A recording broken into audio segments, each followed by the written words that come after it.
Welcome back. ಹಾಸನದ ರಥೋತ್ಸವದ ವೇಳೆ ರಥದ ಕಳಶವೇ ಮುರಿದು ಬಿದ್ದಿದೆ. ಮಾಲೇಕಲ್ ಶ್ರೀ ಲಕ್ಷ್ಮೀ ವೆಂಕಟೇಶ್ವರ ಸ್ವಾಮಿಯ ರಥೋತ್ಸವದಲ್ಲಿ ಆಗಿರುವಂತಹ ಘಟನೆ ಇದು. ರಥೋತ್ಸವ ನಡೆಯುವಂತಹ ಸಂದರ್ಭದಲ್ಲಿ ರಥದ ಕಳಶ ಕಳಚಿಕೊಂಡು ಬಿದ್ದಿದೆ. ಅರಸೀಕೆರೆ ತಾಲೂಕಿನ ಮಾಲೇಕಲ್ ತಿರುಪತಿ ರಥೋತ್ಸವದ ವೇಳೆ ಈ ಒಂದು ಘಟನೆ ನಡೆದಿದೆ. ರಥದ ಕೆಳಗೆ ನಿಂತುಕೊಂಡಿದ್ದಂತಹ ಪೊಲೀಸ್ ಪೇದೆಯ ಮೇಲೆ ಆ ಕಳಶ ಬಿದ್ದಿದೆ. ಗುಪ್ತಚರ ವಿಭಾಗದ ಕಾನ್ಸ್ಟೇಬಲ್ ಚಂದ್ರಮೌಳಿ ಅವರ ತಲೆಗೆ ಪೆಟ್ಟಾಗಿದೆ. ಅರಸೀಕೆರೆ ನಗರದ ಸರ್ಕಾರಿ ಜೆಸಿ ಆಸ್ಪತ್ರೆಗೆ ಅವರನ್ನ ದಾಖಲು ಮಾಡಲಾಗಿದೆ. ಆ ದೃಶ್ಯವನ್ನು ಕೂಡ ತಾವು ಗಮನಿಸ್ತಾ ಇದ್ರಲ್ಲ, ಸೊ ಅದೇ ಕಳಶ. ಆ ಕಳಶ ಕೆಳಗಡೆ ಇದ್ದಂತಹ ಪೇದೆಯ ಮೇಲೆ ಬಿದ್ದಿದೆ. ಸೊ ಊರಿನ ಜನರಿಗೆ ಇದೀಗ ಗಾಬರಿ ಶುರುವಾಗಿದೆ. ಯಾಕಂದ್ರೆ ಅರ್ಧಕ್ಕೆ ರಥೋತ್ಸವ ನಿಂತು ಹೋಗಿದೆ, ಅಪಶಕುನ ಆಗಿದೆ ಅಂತ ಹೇಳಿ ಸೊ ಒಬ್ಬೊಬ್ರು ಒಂದೊಂದು ರೀತಿ ಚರ್ಚೆಯನ್ನ ಮಾಡ್ತಾ ಇದ್ದಾರೆ. ಭಕ್ತರಲ್ಲಿ ಮಾತ್ರ ಆತಂಕ ಮನೆ ಮಾಡಿದೆ.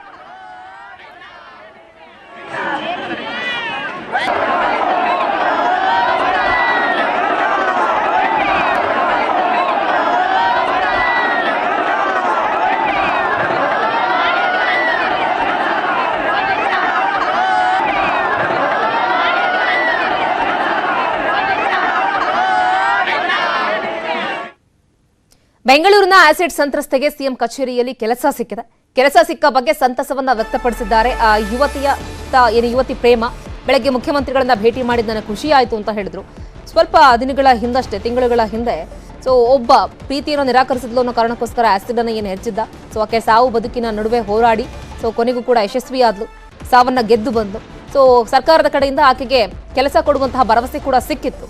ಸೊ ಹಾಗಾಗಿ ಕೆಲಸದ ಬಗ್ಗೆ, ಪದವಿ ಬಗ್ಗೆ ನನ್ನ ಬಳಿ ಮಾಹಿತಿಯನ್ನು ಪಡೆದುಕೊಂಡಿದ್ದಾರೆ. ನಾನು ಮುಖ್ಯಮಂತ್ರಿಗಳನ್ನ ಭೇಟಿ ಮಾಡಿದೆ, ನನಗೆ ಕೆಲಸ ಖಂಡಿತವಾಗ್ಲೂ ಕೊಡ್ತೀನಿ ಅಂತ ಹೇಳಿದ್ದಾರೆ, ನನಗೆ ಭರವಸೆ ಕೊಟ್ಟಿದ್ದಾರೆ.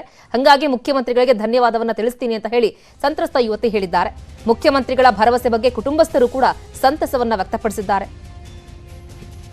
ಇವತ್ತು ಬೆಳಿಗ್ಗೆ ಸಿಎಂ ಸಿದ್ದರಾಮಯ್ಯ ಸಾಹೇಬ್ನ ಮೀಟ್ ಮಾಡಕ್ಕೆ ಹೋಗಿದ್ವಿ. ಅವರು ಒಂದು ಕೆಲಸ ಕೊಡಬೇಕು, ನಮ್ಮ ಮಗಳು ಓದಿದ್ದಾಳೆ, MCom ಓದಿದ್ದಾಳೆ, ಹಂಗಾಗಿ ಒಂದು ಕೆಲಸ ಕೊಡಬೇಕು, ನಿಮ್ಮಿಂದ ಅವಳಿಗೆ ಜೀವನಕ್ಕೆ ದಾರಿ ಆಗಬೇಕು ಅಂತ ಹೋಗಿ ಕೇಳ್ಕೊಂಡಾಗ ನಮ್ಮ ಆಫೀಸಲ್ಲೇ CM ಆಫೀಸಲ್ಲೇ ಕೆಲಸ ಕೊಡ್ತೀನಿ ಅಂತ ಒಪ್ಕೊಂಡಿದ್ದಾರೆ. ಹಾಗಾಗಿ CM ಸಾಹೇಬ್ರಿಗೆ ದೇವರು ಒಳ್ಳೇದು ಮಾಡಲಿ, ಅವ್ರಿಗೆ ಇನ್ನೂ 16 ವರ್ಷ ಈ ಬಡವರಿಗೆಲ್ಲ ಹೆಲ್ಪ್ ಮಾಡಲಿ, ಅವ್ರಿಗೆ ದೇವರು ಒಳ್ಳೇದು ಮಾಡಲಿ ಅಂತ ನಾನು ಕೇಳ್ಕೊಳ್ತೀನಿ. ಇವತ್ತು ಇನ್ನು ಆಸಿಡ್ ದಾಳಿ ಸಂತ್ರಸ್ತ ಜೊತೆಗೆ ನಮ್ಮ ಪ್ರತಿನಿಧಿ ಗಂಗಾಧರ್ ಅವರು ಆಕೆಯನ್ನು ಮಾತನಾಡಿಸಿದ್ದಾರೆ. ಸಂದರ್ಭದಲ್ಲಿ ಏನು ಹೇಳಿದ್ದಾರೆ ಆಕೆ, ಬನ್ನಿ ನೋಡೋಣ. ಕಾಮಾಕ್ಷಿಪಾಳ್ಯ ಪೊಲೀಸ್ ಠಾಣಾ ವ್ಯಾಪ್ತಿಯ ಹೆಗ್ಗನಹಳ್ಳಿಯಲ್ಲಿ ಯುವತಿ ಮೇಲೆ ಆಸಿಡ್ ದಾಳಿ ಈ ಒಂದು ಘಟನೆ ನಡೆದು 1 ವರ್ಷ 2 ತಿಂಗಳಾಗಿದೆ.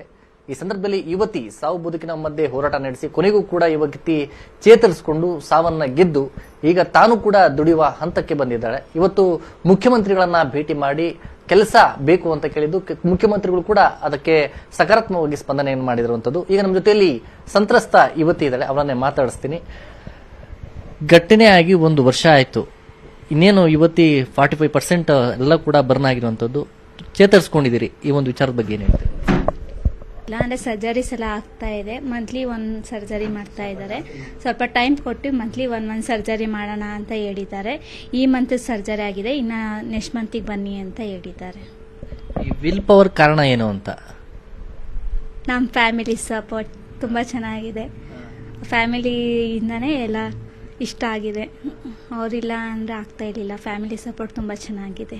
ಈಗ ತುಂಬಾ ಟ್ರೀಟ್ಮೆಂಟ್ ಎಲ್ಲ ತುಂಬಾ ಚೆನ್ನಾಗಿ ಸಿಕ್ಕಿರೋದ್ರಿಂದ ಕೊನೆಗೆ ಆಗ ಬದುಕಿದ್ರೆ ಸಾಕು ಅಂತ ಆಗಿತ್ತು, ಗುಣಮುಖ ಆದ್ರೆ ಸಾಕು ಅಂತ ಆಗಿತ್ತು.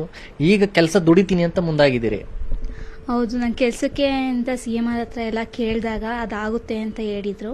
ನೆನ್ನೆ ಕೂಡ ಬೊಮ್ಮಾಯಿ ಸರ್ನೆಲ್ಲ ಮೀಟ್ ಮಾಡಿದಾಗ ಆಗುತ್ತೆ ಅಂತ ಹೇಳಿದರು. ಇವತ್ತು ಹೋಗಿ ಸಿದ್ದರಾಮಯ್ಯ ಸರ್ನ ಮೀಟ್ ಮಾಡಿದಾಗ CM ಆಫೀಸಲ್ಲೇ ಕೆಲಸ ಕೊಡ್ತೀನಿ ಅಂತ ಹೇಳಿದ್ದಾರೆ. ಆಗ ತುಂಬ ಖುಷಿ ಆಯಿತು. ಅಲ್ಲೇ ಅವ್ರಿಗೆ ತುಂಬ ಥ್ಯಾಂಕ್ಸ್ ಅಂತ ಹೇಳಿದೆ.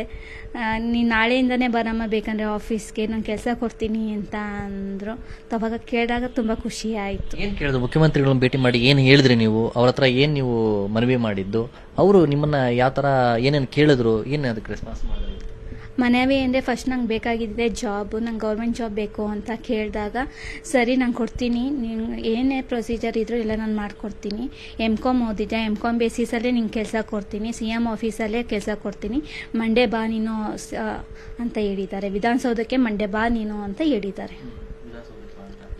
ಅದೇ ಗುತ್ತಿಗೆ ಆಧಾರದಲ್ಲಿ ಕೆಲಸ ಕೊಡ್ತೀವಿ ಅಂತ ಹೇಳಿದ್ದಾರೆ. ಅದ್ರ ಬಗ್ಗೆ ನಿಮಗೆ ಯಾವ ರೀತಿ ಅಂತ?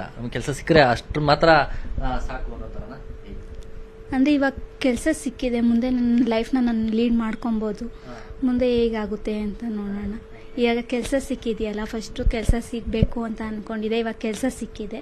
ಇವಾಗಿನ ಲೈಫು ತುಂಬ ಇವಾಗ ಸಿಕ್ಕಿದೆ, ಮುಂದೆ ಏನು ಮಾಡಬೇಕು ಅಂತ ಏನ್ ಹೇಳ್ತೀರಿ? ಈ ಮೂಲಕ ಸಿದ್ದರಾಮಯ್ಯ ಮುಖ್ಯಮಂತ್ರಿ ಸಿದ್ದರಾಮಯ್ಯನವರಿಗೆ ಹೋಗಿದ ತಕ್ಷಣ ಅದಕ್ಕೆ ಇಮಿಡಿಯೇಟ್ಲಿ ಎಲ್ಲ ಆಫೀಸರ್ಸ್ನೆಲ್ಲ ಇದು ಮಾಡಿದ್ದಾರೆ, ಸಚಿವಾಲಯದಲ್ಲಿ ಕೆಲಸ ಕೊಡ್ತೀನಿ ಅಂತ ಹೇಳಿದ್ದಾರೆ. ಈ ಮೂಲಕ ನೀವು ಏನು ಹೇಳಿದ್ರಿ ಮುಖ್ಯಮಂತ್ರಿಗಳಿಗೆ?